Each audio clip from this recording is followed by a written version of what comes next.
Olá, camaradas! Vamos dar início a mais uma jornada heróica, desta vez com Carlos Lima, uma lenda da gestão no Brasil, fundador, sócio da Integration. Vai ser mais um dia incrível para nós.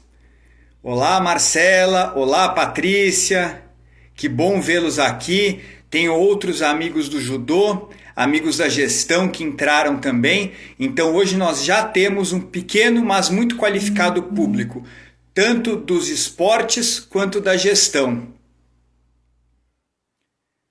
Marcela, o Carlos disse que está clicando na minha foto. Opa, acho que agora nós conseguimos.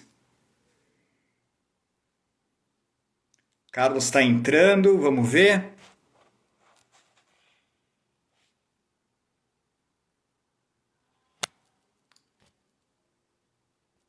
Ixi.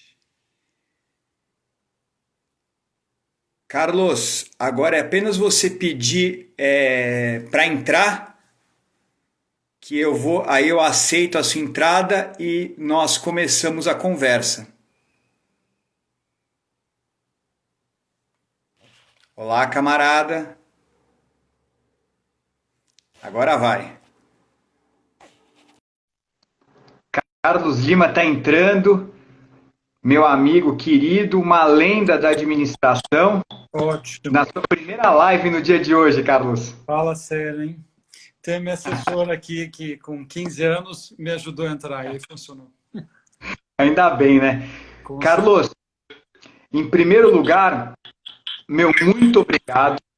É uma honra muito grande tê-lo aqui, ter esta conversa com você no dia de hoje. Eu vou fazer uma breve introdução do que se trata para as pessoas que já estão nos assistindo e também para aquelas que assistirem depois, porque vai ficar gravado no canal do YouTube. E aí eu passo a palavra para você, pode ser? Ótimo. Que bom. Então, Carlos, ao longo da minha trajetória, eu sempre fui administrador, assim como você, colega de cursinho e de faculdade.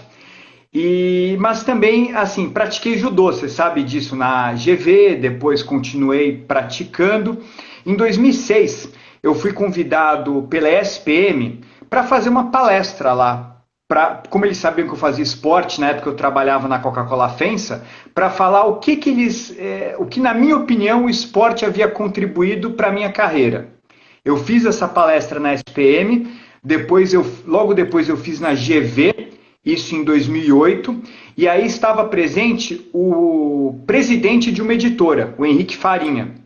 Ele fez poli, né, um pouco mais velho do que nós, mas ele falou, por que você não faz um livro? Eu gostei da ideia, convidei o Dr. Wagner Castropil, que você conhece também, né, meu amigo, seu cliente também, né, e resolvemos fazer algo que não fosse uma opinião. Nós entrevistamos 125 executivos empresários que haviam praticado esporte e perguntamos para eles que competências eles haviam aprendido no esporte e que depois eles aplicaram de forma bem sucedida na gestão. E naquela época, 2008, chegamos em 5 competências: atitude, visão, estratégia, execução e trabalho em equipe.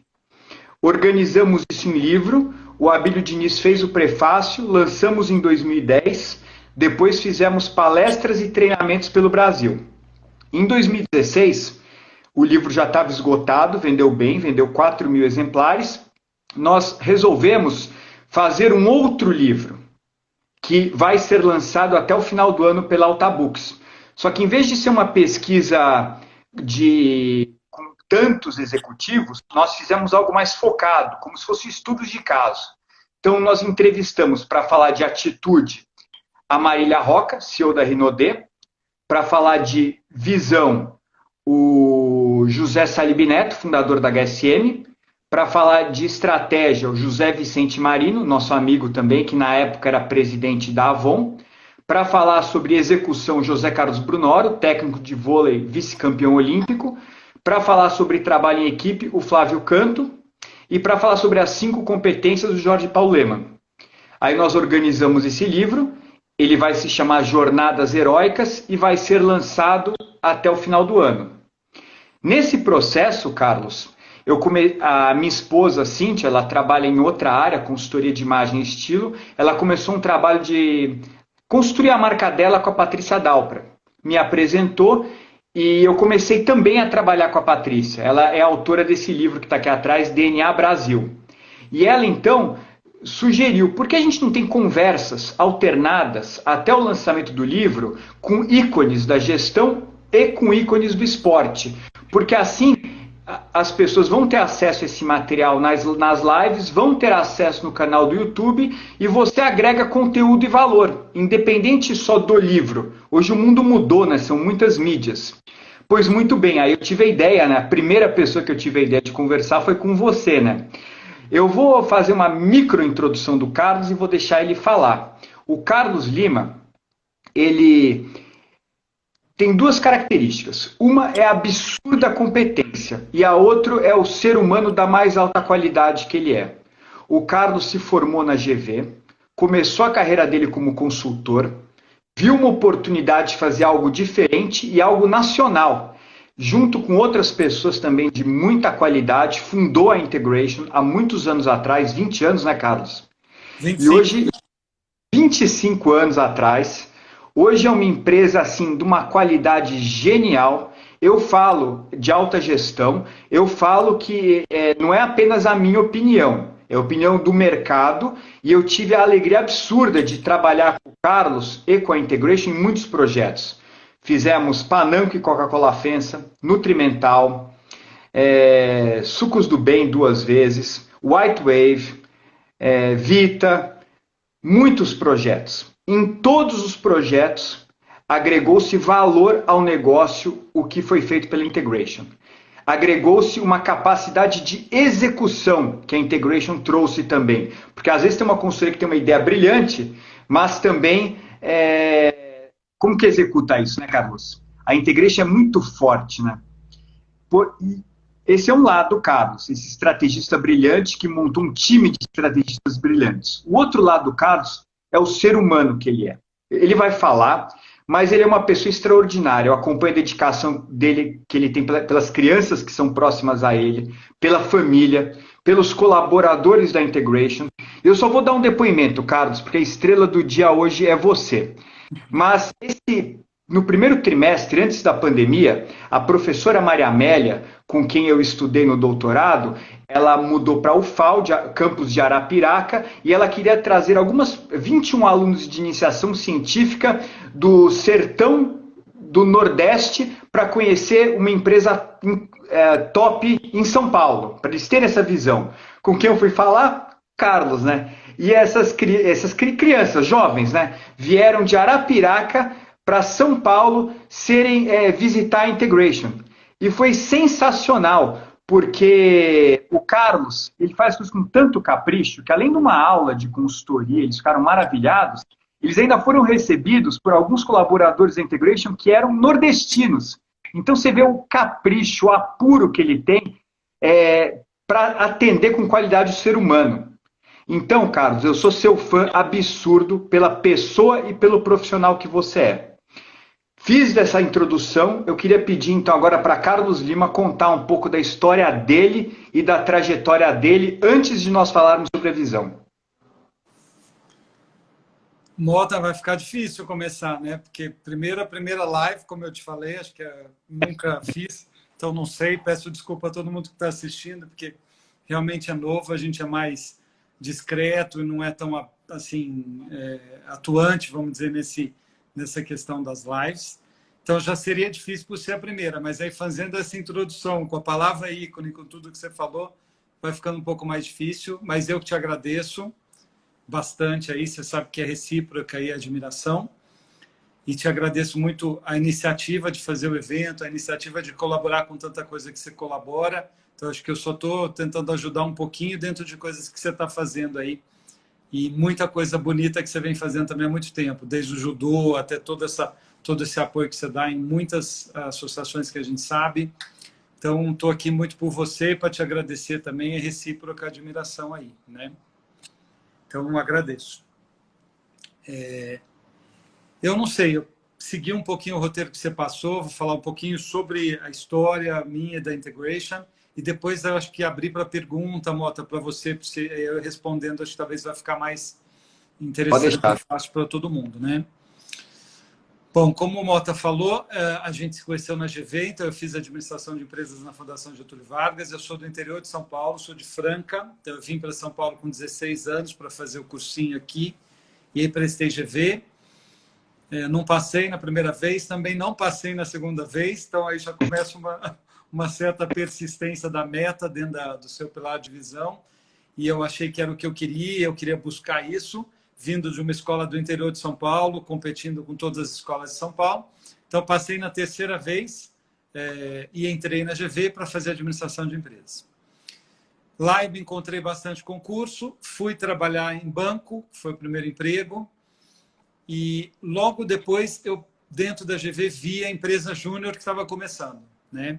Então, para quem está ouvindo a gente e não conhece, a empresa Júnior é um conceito que foi criado nas universidades, que é uma consultoria para empresas, para clientes pequenos que não têm condições de contratar uma empresa de marca para serviços.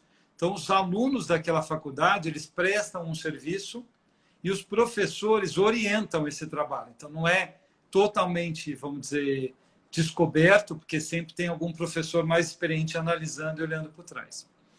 E a GV foi a segunda empresa júnior, a primeira foi a Poli, a Politécnica da USP, e eu passei ali no estacionamento da GV, né, onde nem tinha a quadra na época, depois teve a quadra, e eu falei, eu quero ver, interessante, o que é isso, e eu fui fazer um projeto no fim de semana, porque eu já fazia estágio.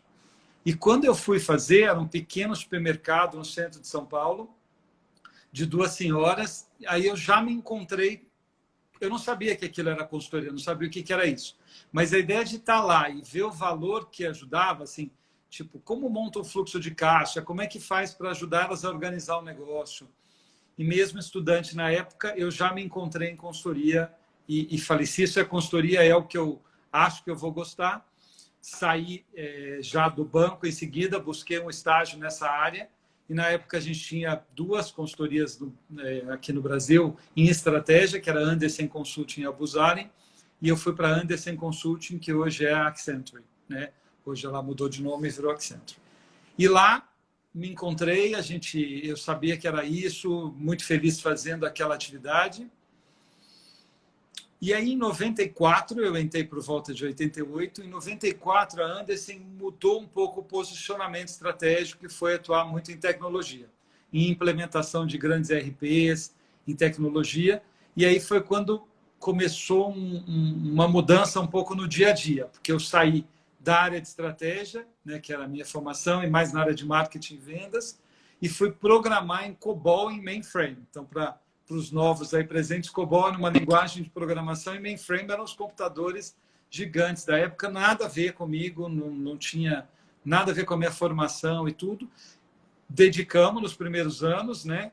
E depois de quase 2 anos aí, a gente viu que não era isso.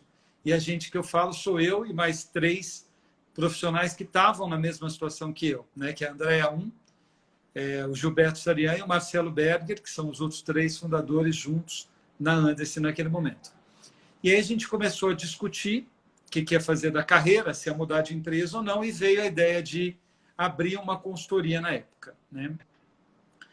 E aí talvez eu vá vincular um pouco com o ponto da visão já, Mota, aqui, mas assim, às vezes é difícil você entender bem uma meta, né? Você colocar uma meta, porque às vezes você nem sabe o horizonte que aquilo pode chegar, né? Então você pode falar, ok, eu quero uma medalha olímpica, mas são tantos passos para chegar lá que de repente você não tem uma noção logo de cara para jogar essa meta lá na frente, né? E na época a nossa meta era criar uma consultoria diferente, era isso. Não era a meta que hoje virou, né? Mas na época era essa. E eu acho que, para nós também, um ponto na época importante era sobreviver, porque a decisão nossa lá atrás e o tamanho do desafio era grande, né? E por que era grande, assim, para dividir com vocês? Esse segmento de consultoria em estratégia de gestão, ele é, de certa forma, um oligopólio, né? Ele tem poucas marcas, são grandes multinacionais, e aqui citando, mas uma McKinsey, uma Bain, Booz Allen, A.T. Kearney, BCG, que são marcas globais e centenárias, assim, muito fortes. Então, você ser um novo entrante num oligopólio é um desafio muito grande, né? E depois, você ser um novo entrante no Brasil, que você imagina 25 anos atrás, não tinha nenhuma, vamos dizer, força ou nenhuma presença numa área de consultoria estratégica. Você fundar uma empresa no Brasil, normalmente você recebe do hemisfério norte para cá, empresas alemãs, inglesas ou americanas que tinham atuação, mas não alguma coisa já nascendo no Brasil. E o outro desafio era que a gente era muito novo, a gente tinha entre 24 e 26 anos, os fundadores na época, e aí começar uma atividade nessa idade era um pouco também desafiador. Então eu diria que assim começou, a gente veio com 3 sócios fundadores, eu e mais 3 que estávamos na Andersen Consulting naquele momento, e veio um outro sócio que tinha feito o GV comigo, que você também conhece, fez com você, que é o Hugo Ribeiro de Almeida, que na época estava em Harvard fazendo MBA, e ele sempre foi muito forte nessa área de finanças, e ele veio fazer o Summer Job aqui, e aí juntou, e assim formou a Integration em 95, com esses 5 sócios fundadores, né? Então, acho que rapidamente a história, para não cansar todo mundo, acho que esse é o pedaço aí dessa história que eu queria dividir com você. E aí, Carlos, essa etapa, assim, é incrível, né? Porque eu acredito que muita gente conhece a Integration, já contratou o serviço da Integration, mas não tem ideia da gênese, das dificuldades que vocês passaram. E claramente, como você falou, a gente está falando de visão. Tem vários momentos onde você já demonstrou uma visão, né? Na hora que você escolheu a GV, na hora que você escolheu trabalhar com consultoria, aí tem até o link com o projeto da Empresa Júnior que você viu, e na hora que você decidiu fundar a Integration. Tem 3, pelo menos, grandes momentos de visão. Você consegue identificar algum fator, assim, um motivador que te faz ter esse trigger da visão, esse gatilho que te acende, que é aquilo lá o que você quer?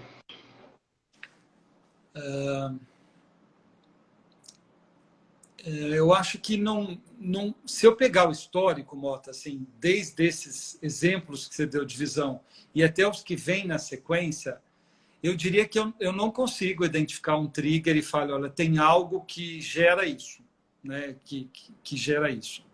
Mas eu acho que eu identifico, talvez, condições de contorno que levam a isso.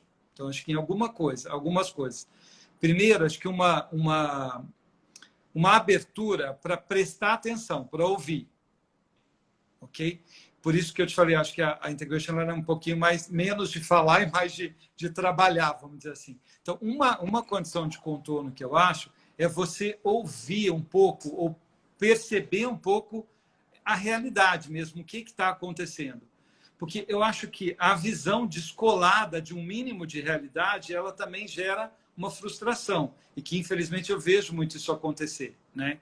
Então, acho que a visão, para mim, ela tem que ter uma certa dose de realidade. Não significa de tempo, Mota. Acho que não é...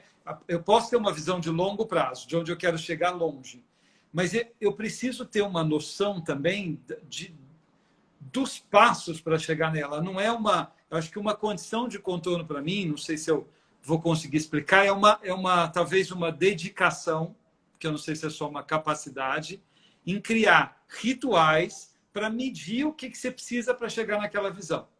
Não é puramente a visão. Acho que isso é o que eu vejo da nossa experiência, não só minha, como do sócio.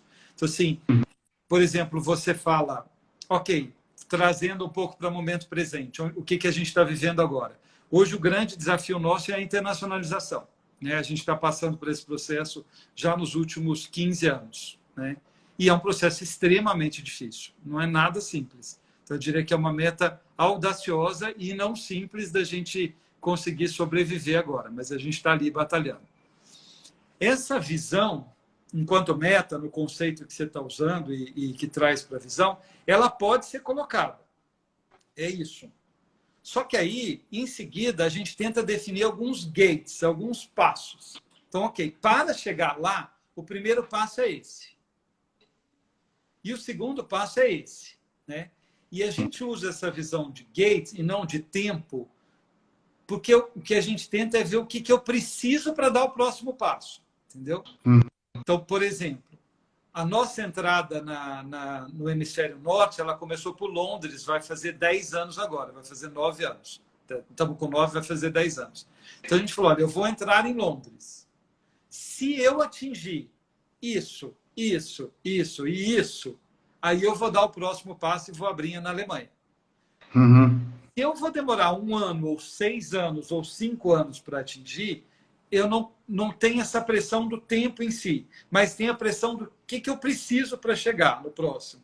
Então, talvez, eu não sei se é um insight, mas talvez seja um trabalho, uma organização de falar, ok, eu quero chegar lá, eu tenho essa meta, mas aí eu vou colocar degraus dessa escada. O primeiro é esse, o segundo é esse, o terceiro é esse. E aí a gente vai bem forte em rituais para ficar acompanhando isso. Cheguei nesse indicador, estou conseguindo fazer isso, aí quando a gente consegue, aí a gente dá o próximo passo. Então, acho que é mais ou menos como a gente faz. Ô, Carlos, até vou dar um depoimento. Bom, você estava falando e eu estava identificando vários momentos em que nós trabalhamos juntos que isso ficou claro para mim. Mas eu não sei se você vai se lembrar, quando eu trabalhava na Heineken e nós contratamos a Integration para... Bom, o objetivo final era assumir a liderança no mercado de cervejas premium que mal existia. E aí a gente, foi daquela visão meio difícil de aterrissar e fomos estabelecendo os gates. Eu lembro muito bem, né? Você faz muitos projetos, mas eu não faço tantos, aquele projeto foi importante para mim, né?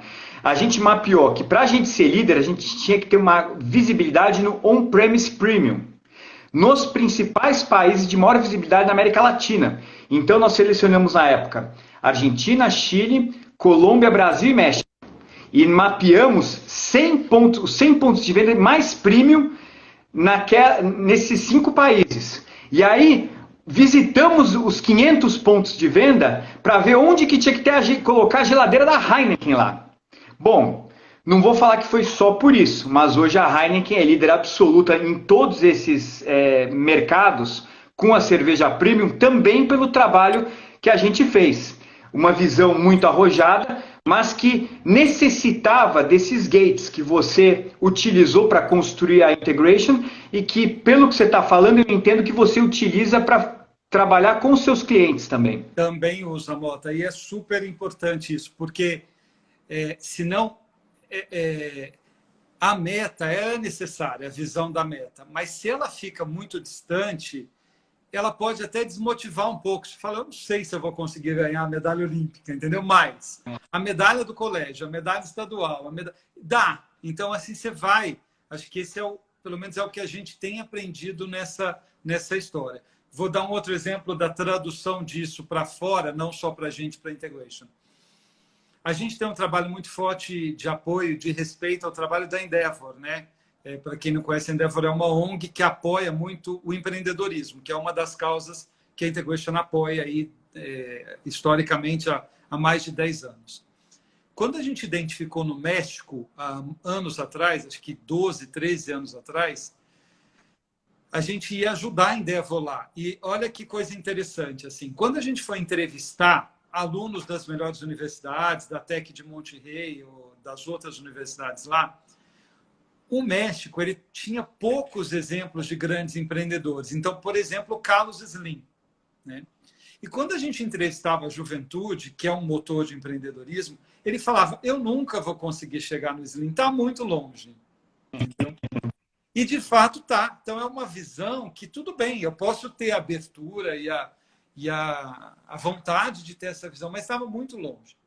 E aí, qual que é a estratégia que a gente fez junto com a Endeavor?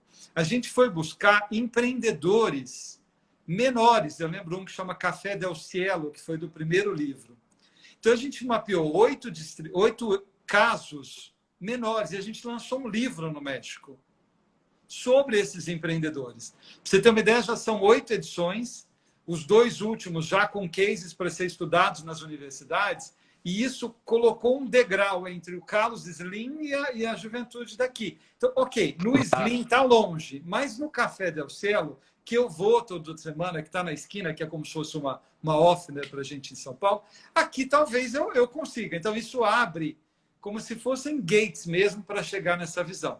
Então, acho que dividindo, vejo isso, não vejo uma sacada da visão, porque acho que a sacada da visão são poucos casos que acontecem, né, e acontecem, mas eu vejo mais um trabalho de organizar isso num tempo para a gente conseguir chegar bem lá, entendeu? E depois rituais, para ir acompanhando. Aí uma das coisas que a gente valoriza muito é essa questão dos rituais.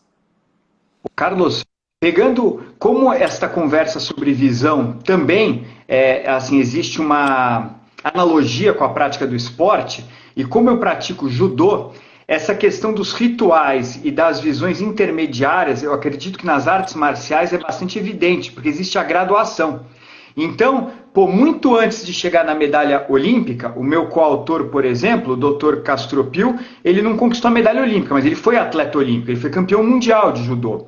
Mas para chegar lá, ele começou com a faixa branca, foi passando pelas diversas faixas até a faixa preta. Eu não sei se você sabe, mas em 1990 ele competiu pela GV, porque nós éramos primeiros no ranking da cidade de São Paulo e nos JUPs, Jogos Universitários Paulistas, a GV foi assim, selecionada para representar a cidade de São Paulo e a gente tinha direito a um atleta convidado. E eu convidei o Dr. Castropilho fazer Medicina Pinheiros para lutar pela GV. Nós fomos para o JUPs em São Carlos e fomos campeões do JUPs. Então, eu vejo esses gates, assim, se a gente abstrai e concorda que eles são necessários para a construção da sua visão, isso é útil para a empresa, para a integration, para outras empresas e também para a prática do esporte também.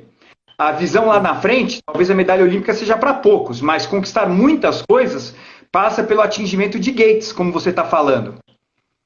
Eu acho, assim, para nós é bem importante, Mota, porque senão você cria também, talvez, ou você desiste antes, porque está muito longe, ou você cria também uma expectativa fora da realidade. Acho que tem que trazer essa realidade, né? Carlos, vamos voltar agora para a história da Integration, que eu gostaria de dividir com as pessoas, né? Então, vocês começaram um time jovem, mas com uma boa experiência já, tanto acadêmica quanto profissional, e montaram uma consultoria de alta gestão, né? No meio de uns gigantes absurdos, né? Totalmente, entre aspas, monopolizando o mercado. E, pô, como é que vocês foram construir? Como é que foi essa construção da Integration ao longo dos anos? Está sendo ainda, né? Porque a gente ainda está na luta aí, mas eu diria assim, Mota, uma dedicação muito forte à qualidade do serviço mesmo, ao cliente. Assim, acho que esse é o que fez a gente conseguir, vamos dizer, lutar contra empresas respeitáveis e gigantes aí até hoje e ter achado um espaço de diferencial. Acho que o diferencial ele é importante. Como é que você vai colocar a empresa, né, a integration, no mercado desse? E o nosso ponto ele sempre foi ligado à experiência do cliente com a própria integration. Um cuidado muito grande nessa experiência. Então, como abordar o projeto, como trabalhar no relacionamento com os profissionais do cliente, como criar posicionamentos semanais, como entregar uma solução que seja mais implementável, que não seja talvez tão fora da realidade, no sentido de como que eu faço. O método da integration, o jeito de abordar, é o que acabou sendo o grande diferencial para a gente, né? E isso é interessante, porque como que a gente vê isso, né? Como que a gente percebe isso? Ouvindo os clientes. Você mesmo já colaborou para isso, assim.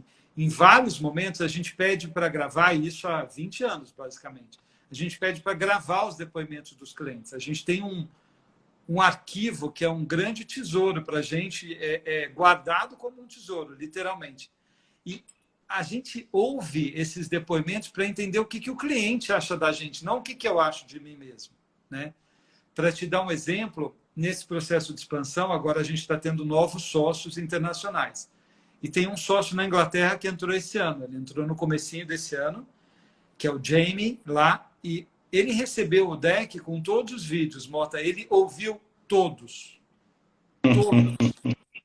Porque ele vai ter que entender o que um cliente entende que é uma experiência da Integration pelo cliente, né? Então, esse é o jeito que a gente foi construindo a muitas mãos. Por isso que eu acho que a Integration é muito grata e sempre traduz isso a todos os clientes que foram parte dessa jornada com a gente, de abrir o espaço, de dar confiança, né? Então, você ia ouvindo o cliente, o que ele entende como uma experiência, o que ele não gosta, o que ele acha que tem que ser diferente, e aí você vai aprendendo e vai incorporando isso como um modo de servir, como um método, né? Vindo do cliente. E isso foi gerando o diferencial que a gente conseguiu ir primeiro sobrevivendo e depois ganhando o crescimento e a força, né? Em algum momento, Carlos, essa contribuição dos clientes chegou a mudar a direção da visão que vocês estavam construindo? Ela chega a mudar a direção da visão naquele sentido que eu te coloquei. Talvez a visão futura, não. Entendeu? Não. Mas os gates, sim. Ok? Então, vou dar um exemplo assim para você. A entrada na Inglaterra foi a primeira entrada nossa no hemisfério norte, porque a gente começou o Brasil, depois foi o México, a Argentina e o Chile. E aí a gente consolidou um pouco o que é a América Latina. E 9 anos atrás a gente foi decidir nessa entrada para os mercados mais maduros, né? Europa e Estados Unidos.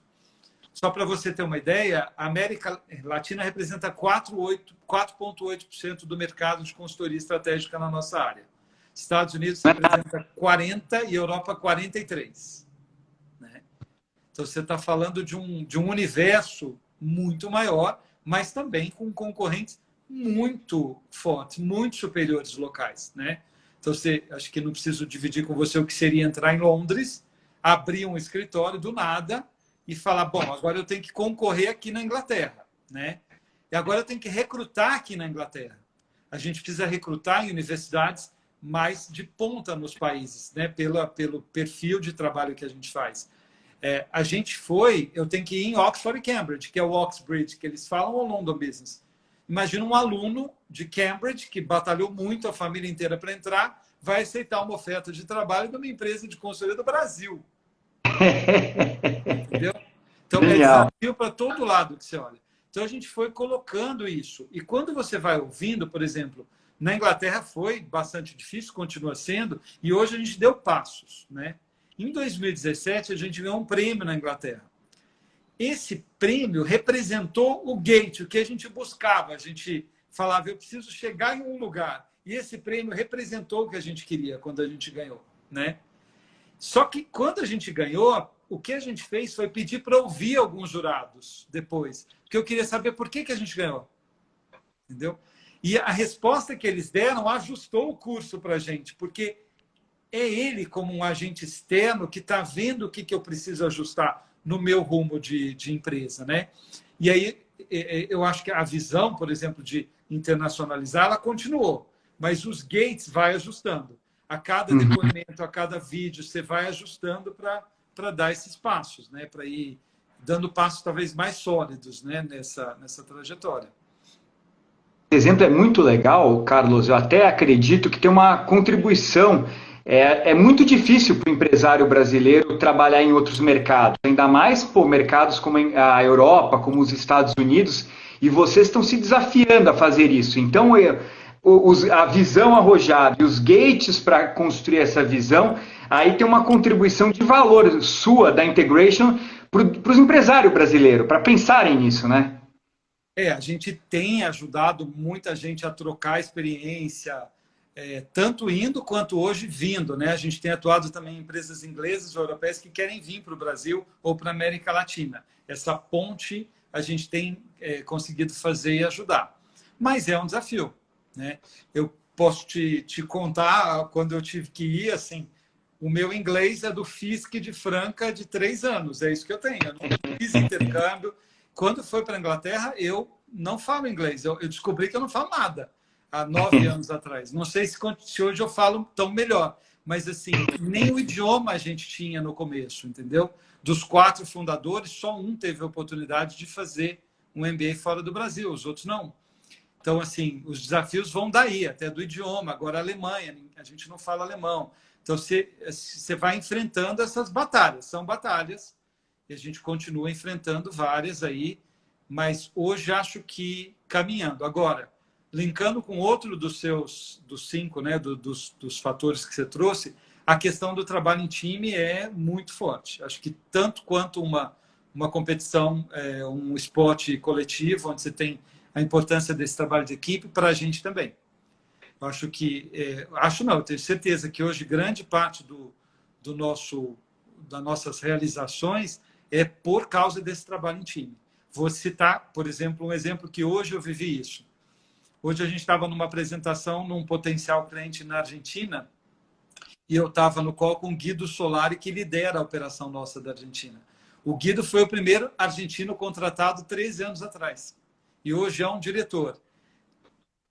A gente hoje tem uma presença forte na Argentina, tem a Integration como marca, mas o Guido foi um guerreiro ali dentro desse time de alta performance para abrir esse espaço, para construir, para ajudar a gente a entender como que opera num país, numa cultura diferente. Então, hoje eu vivi isso, essa questão da importância da equipe para a gente de ter lá esse apoio de construir isso em conjunto, porque sozinho a gente não teria condições, né?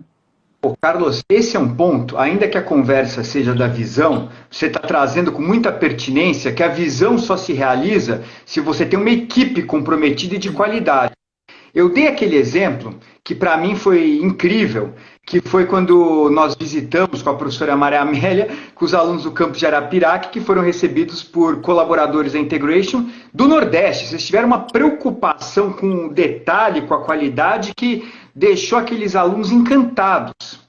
E eu olhando retrospectivamente, como cliente, parceiro, amigo, nome que você queira dar, sempre foi assim na Integration. No último projeto, por exemplo, que nós fizemos lá com o Vita.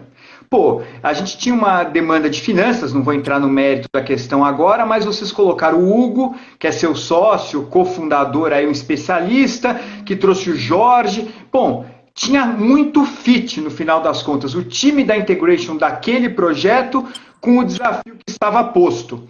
Como vocês conseguem formar times tão alinhados com o que você se propõe, com a visão que vocês se desafiam a ter? Porque isto eu acho que não é trivial.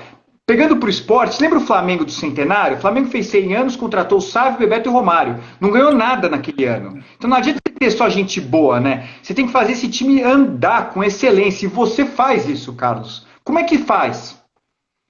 Olha, Mota, eu acho que tem vários pontos aí para dividir. Não sei se tem uma fórmula assim, mas alguns pontos. Acho que primeiro é comunicação. Você tem que ter um canal de comunicação muito aberto, muito transparente. Porque eu acredito que alguém ele gera algum engajamento com algo que ele entende, ele sabe o que está acontecendo, né? É difícil você falar que você vai garantir que alguém se comprometa com algo se ele nem sabe o que está acontecendo direito. Acho que uma variável forte é a comunicação, da gente poder ter uma transparência, uma clareza muito forte, né? E isso é uma coisa que a gente trabalha bastante na Integration. Pra você ter uma ideia, a gente tem um jornal eletrônico nosso, toda quarta-feira, chama Weekly. Tudo que acontece na empresa sai na quarta-feira, para todos os funcionários. Todos os dados são abertos internamente, todos. Faturamento, quanto abre, margem, tudo que tem está aberto para os profissionais, né? E eu acredito muito nisso, nessa comunicação e nessa abertura. Não é uma comunicação fake, não é fake news, né, para usar o termo. Não é isso, é de fato você ter essa abertura, né? Isso é aberto tanto no canal quanto, por exemplo, esse canal do Iker, ele é aberto para cada um escrever o que quiser, online. Então você pode se expressar do jeito que você quiser. A gente tem um canal de ouvidoria que responde qualquer pergunta em até 48 horas. Qualquer profissional dentro da Integration manda, e chegando na segunda até quarta-feira, a gente tenta já dar aquela resposta, independente de quem seja. Então, esse acho que é um fator. O Comunicação. é comunicação, Mota. É você explicar o que você quer, o objetivo. Como um técnico, ele tem que trazer, isso está dentro da visão, da inspiração de uma visão. Você não se inspira com uma visão que você não entende. Então, você precisa ter um dom de comunicar isso de forma clara, para que o outro entenda. E aí sim ele pode avaliar se ele se compromete ou não com aquela visão. Como um técnico, você pega o do Flamengo ou qualquer outro, Ele pode ter uma visão. Se ele não conseguir comunicar, ele não consegue engajar, porque ninguém entende exatamente onde quer chegar, o que ele quer fazer, etc. Então, acho que esse é um ponto que a gente valoriza bastante, que é o de comunicação, né? De duas mãos, porque também comunicação é falar e ouvir, né? Tem que ouvir o que cada um está tendo dúvidas, e aí a gente trazer e tentar responder e reagir mais rápido a isso, né? Então, essa comunicação está expressa em vários rituais, para a gente conseguir fazer. Isso aí, Carlos, eu vou até fazer um parênteses, tanto da Integration, vários profissionais que eu conheço, mas você, é a sua capacidade de ouvir. Eu faço até uma crítica ao Rodrigo, vai como profissional, para não falar de outra pessoa, e até como esportista, como praticante de judô. Às vezes você quer fazer uma coisa. Eu quero fazer uma coisa. Só que tem que ouvir, né? O caminho pode ser diferente. E essa capacidade de ouvir, que você faz muito bem, é algo que demanda esforço, não é trivial. Você não nasce ouvindo da forma correta, né? Sincera, né? Porque esse ouvir, Mota, é o que a gente chama de entender a realidade, né? A gente tem uma profissional de uma empresa chamada Fator Humano Ciência, que você conhece também, a doutora Amélia, que ajudou demais a gente. E ela fala, olha, você tem que olhar a realidade e ajustar. Teu chefe é a realidade. Você pode ter teu plano na sua cabeça, organizar tudo. Quebrou o pé. E aí quebrou o pé. É a realidade. Não adianta brigar com essa realidade. Assim, você faz o que cabe a você e o que não cabe, não cabe. Então, esse eu acho que é um ponto. O ouvir para a gente é para olhar a realidade e para ajustar, fazer esse balanço entre a realidade e o ajuste. Aí sim você consegue manter a visão, mas ir fazendo todos os ajustes que você precisa para chegar lá, né? Nas variáveis que não tem controle e tudo isso. Mas isso eu vejo, sim, um ponto, Mota, importante, né? E Mais outros... eu colocaria mais dois. Eu colocaria rituais. Rituais, para nós, é bastante importante. E eu diria que a gente é bastante flexível em muita coisa, menos nos rituais. E é interessante isso, quando a gente foi entender como é que a gente ia montar a Integration, e a gente não sabia, porque a gente nunca tinha feito uma empresa, a gente recebeu na época alguns estudos de como uma criança pequena, primeira infância, bebê, e a gente leu e foi surpreendente, assim, que eu lembro bem até agora, que falou, olha, uma criança com rituais é calma, uma criança sem rituais não é tão calma. Obviamente que eu estou simplificando, tá, gente? Se tiver algum psicólogo, alguém ouvindo, eu não tenho nem condições de... Estou dando uma pequena resumida do que a gente extraiu de algo muito mais profundo e complexo. E a gente entendeu isso, e é verdade. Então, a gente começou a testar isso, rituais. O que é ritual? Tem hora de dormir, dorme 8 da noite, todo dia às 8. Tá, então todo dia tal eu tenho que fazer algo. A gente foi tentando trazer esse conhecimento para dentro. E a gente criou uma lógica de rituais que hoje funciona, eu diria, germanicamente, assim, ou seja, toda segunda de manhã as células se reúnem, 2 da tarde mandam um documento, 5 da tarde na segunda, um grupo de sócios com o presidente aprova as decisões, terça-feira, 6 da tarde, sai um documento para todos os líderes, quarta-feira, 8 da noite, sai o comunicado para a empresa inteira. Só para te dar um exemplo, isso são rituais. E é isso. Mota, dá uma calma, porque a nossa atividade ela não é uma atividade simples, ela é muito sem previsibilidade, intensa, tem que entregar projeto, time, mas dá calma, porque você sabe que quarta-feira você vai saber o que está acontecendo. Se você mandar uma pergunta na segunda, até quarta você tem a resposta, qualquer que seja a sua pergunta. Isso, terça-feira, 6 da tarde, vai sair o material, né? E isso gera, esse ritual ele gera calma, e ele gera também, interessante, mas uma necessidade de proatividade. Porque o que acontece? O documento sai terça-feira, 6 da tarde. Aí você entra numa reunião de sócios e o sócio fala, eu não sabia que aconteceu isso.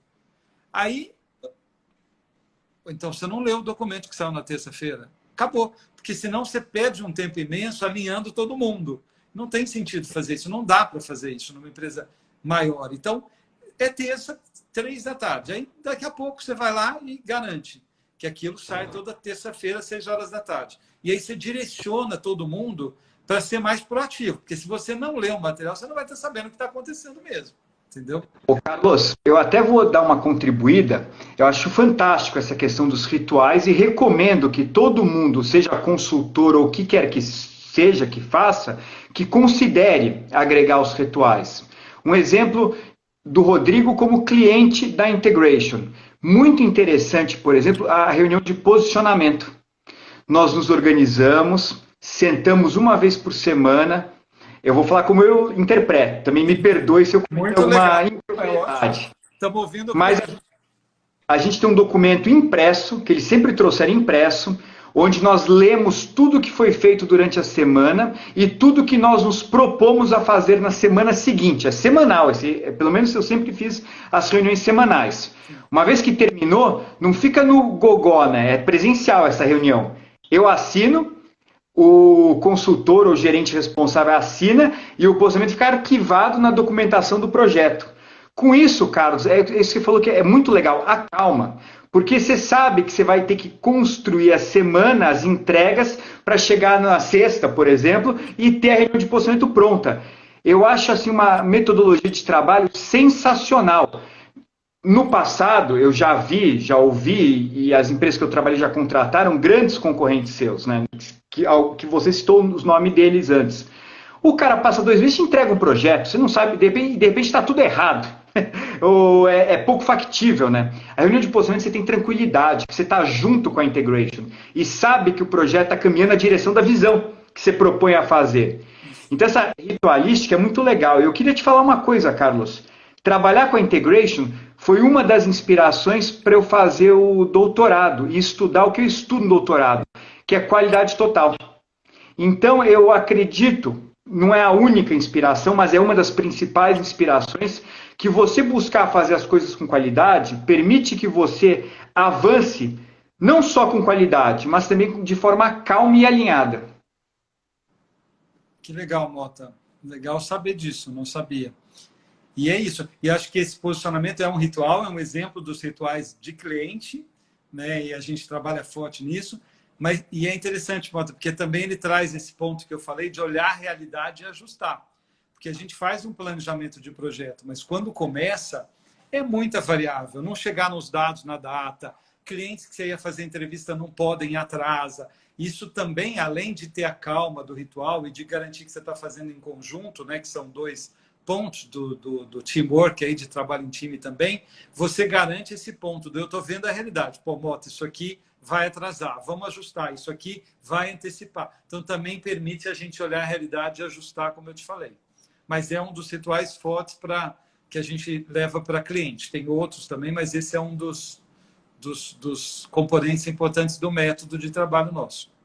E é interessante ver isso, e te contando, é interessante, porque nesse processo de internacionalização, o grande desafio, e você fez essa pergunta, né? Qual que é o grande desafio que vocês estão vendo? É como é que eu explico isso para quem está entrando. Hoje na Integration são 23 nacionalidades diferentes.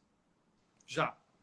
Então você imagina explicar o que é um ritual para culturas totalmente diferentes. Para algumas é muito mais fácil, mas é entendido de um jeito. Para outras culturas é quase nonsense você fazer um ritual assim. Então acho que esse desafio de ir construindo o entendimento da essência, do que está por trás daquilo, para não virar algo burocrático. Se não vira burocrático, aí perdeu a essência, aí não vai funcionar, entendeu? Acho que o ritual ele tem que ter uma essência. Se ele é burocrático, não vai ter o efeito que precisa. O difícil é mais, acho que, garantir a essência, até que todo mundo entenda, né? Fantástico. Qual que é o terceiro ponto do trabalho em equipe, Carlos? Eu coloquei governança, que era o que eu ia te falar. Essa governança é como é que você organiza isso, ok? Tem que ter uma organização desse trabalho em equipe. Se não tiver uma organização mínima, também fica uma coisa extremamente solta e aberta. Então, é preciso ter uma governança. Essa governança ela inclui os rituais, mas ela inclui também os níveis de autoridade, várias coisas que também se aplicam ao esporte aí, né? E que você conhece bem. Mas tem que ter uma questão de prazo, data, organização, tem que ter uma gestão mínima de governança para garantir isso. Senão, você não consegue estabelecer os rituais e cumprir, entendeu? Fica uma coisa que eu estabeleço, mas não cumpro. Então, eu colocaria essa governança, a forma que você estrutura os assuntos. Vou dar um exemplo, só para não ficar tão teórico. Por exemplo, quando a gente lida com os projetos, na atividade que eu faço, né, que é a consultoria, você tem alguns assuntos. Por exemplo, vendas é um assunto. Que propostas que estão sendo, que estão num pipeline de vendas. O outro assunto é o delivery. É a qualidade que está sendo entregue para o cliente.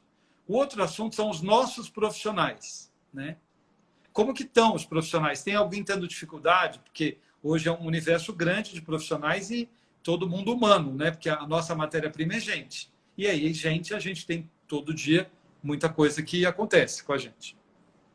Então, qual que é a governança na Integration? Um sócio, um diretor e um profissional do corporativo assumem um pedaço dessa responsabilidade. Não é todos que vão olhar tudo, senão você não dá conta, você vira gargalo. Se eu tenho que olhar tudo, é uma centralização, você não consegue expandir, porque aí o teto é você mesmo, é a tua capacidade, ou de horas, ou do que quer que seja, financeira ou de recurso. Então, dentro do modelo de governança da Integration, por exemplo, você tem um sócio, um diretor e alguém do corporativo que assumem um assunto. Gestão de profissionais, por exemplo, ou margem e P&L de faturamento de cliente, a parte financeira, ou vendas, ou delivery. Esse grupo ele se reúne toda segunda de manhã. E aí tem um grupinho que se reúne. E os outros sócios dão uma autorização para esse grupo, né? Hoje nós somos em 18 sócios e 12 diretores. Então a gente está falando de 30 profissionais liderando, mais 31 gerentes. São 61 líderes na Integration hoje.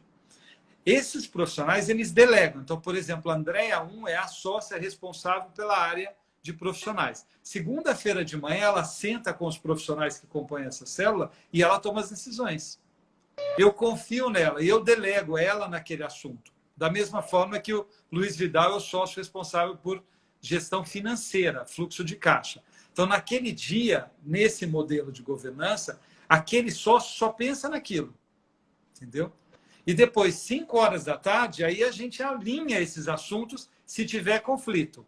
Hoje eu ocupo o papel de presidente, de CEO global. Se tiver conflito, 5 da tarde eu sento com os líderes e arbitro.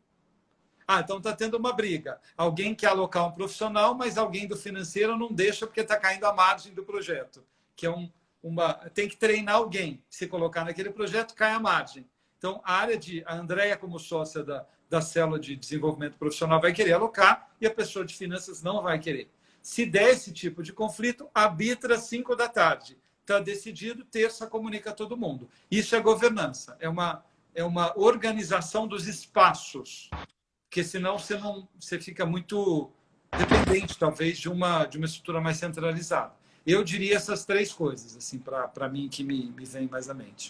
Carlos, fantástico. Assim, ó, Carlos, agora, deixa eu ver se eu entendi bem. Para ter uma visão realizadora, você tem que trabalhar muito bem em equipe. Tem 3 fatores que são imprescindíveis, né? Os rituais, a comunicação e a governança. Tem uma dúvida, Carlos. Para você chegar nesse momento da construção da sua visão, que é a internacionalização, que tem as suas grandes dificuldades, é muito difícil colocar isso, porque a gente tem empresas de diferentes tamanhos e diferentes complexidades, né? Como que é essa realização desses fatores? É muito difícil. É muito difícil. Chega a ser cansativo. Se a Andréia estiver me ouvindo hoje, ela estava até cansada à tarde. Ela falou, acho que eu estou um pouco cansada. É um pouco difícil. Porque a tendência nossa não é tanto seguir rituais ou na essência. É um processo quase que repetitivo. É algo que tem que ser construído. Não é tão natural e imediato para um profissional, né? E aí você tem dentro da empresa, você tem profissionais de estágios muito diferentes. Você tem o Roger, que você conhece, que tem 21 anos na Integration, e você tem o Clemens, que é o sócio Clemens, o sócio da Alemanha, que entrou há 3 semanas, para garantir a equalização dos entendimentos, das essências. Então, é quase como um processo que você fica repetindo muito. Mas não porque as pessoas não entendam, não é isso. É porque são formas de fazer que cada empresa vai ter diferentes. Então, eu diria que sim, não é simples e exige uma dedicação de tempo. mesmo nosso, é uma escolha, não é mágica. Ah, por mágica aconteceu. Não, você tem que estar lá no ritual, tá? Reunião de caixa, por exemplo. Reunião de caixa é segunda-feira, 2h, 2h30 da tarde, 45 minutos. Todos, eu não faltei em nenhuma até hoje. Todas eu estou presente, todas. Porque se eu faltar, o outro só falta, o outro não pode, não prioriza, não teve o ritual. Então você tem que dar esse exemplo na prática de estar ali, a não ser que seja um fator pessoal, saúde, qualquer coisa. Mas se não for isso, você tem que, acho que, dar o exemplo de estar ali no ritual, estar presente, estar ali, porque senão não é algo que venha natural, sabe? Que tipo, vem automaticamente. Dá trabalho, mas dá resultado. Então, acho que é um trabalho que compensa muito, assim, quando você vê. Muito legal, Carlos. Carlos, eu, com a sua permissão, vou encerrar um pouco antes, porque a geração não é tão conectada, né? Mas assim, camaradas, nós vamos, até o final do ano, o Dr. Wagner Castropil e eu, lançar o livro Jornadas Heróicas. Estamos, nesse momento, agregando conteúdo ao livro, tendo conversas com ícones da gestão e com ícones do esporte. Hoje a gente falou com o Carlos Lima, cofundador, presidente da Integration, uma empresa fantástica. O Carlos, um ser humano fantástico, contou assim um pouco da trajetória dele. É ser muito reducionista, né? Contar 25 anos de Integration e uma vida de grandes realizações. E, Carlos, é incrível. O que você contou é lição de empresa, lição de negócios, lição de visão, mas você, com o seu estilo muito low profile, eu respeito e também não vou me... mas assim, eu quero registrar também o ser humano que o Carlos é, porque ele agrega tudo isso. Eu o convidei, essa é a primeira live que o Carlos faz na vida. Ele se dispôs a enfrentar o desafio de peito aberto e fez muito bem, né? Você vê como é que ele é, né? A coragem, né? Também. Mas da minha parte, Carlos, meu mais sincero muito obrigado à Cíntia, que me apresentou, a Patrícia, que permitiu que isso acontecesse, a Marcela, que nos aproximou a tecnologia toda para fazer isso acontecer, e principalmente a Carlos Lima, essa lenda da gestão, esse grande amigo, essa pessoa da mais alta qualidade. Essa conversa fica gravada no canal do YouTube, quem quiser acessar, fica à vontade. Carlos, eu passo a palavra para você encerrar, em seguida eu vou desligar. Não, Mota, obrigado mesmo, parabéns aí pelas iniciativas todas, e a gente é muito fã seu também por aqui, então você é suspeito para falar sobre a gente. Eu agradeço demais a oportunidade e um super abraço para todo mundo aí que esteve com a gente. Valeu, Carlos, um abraço.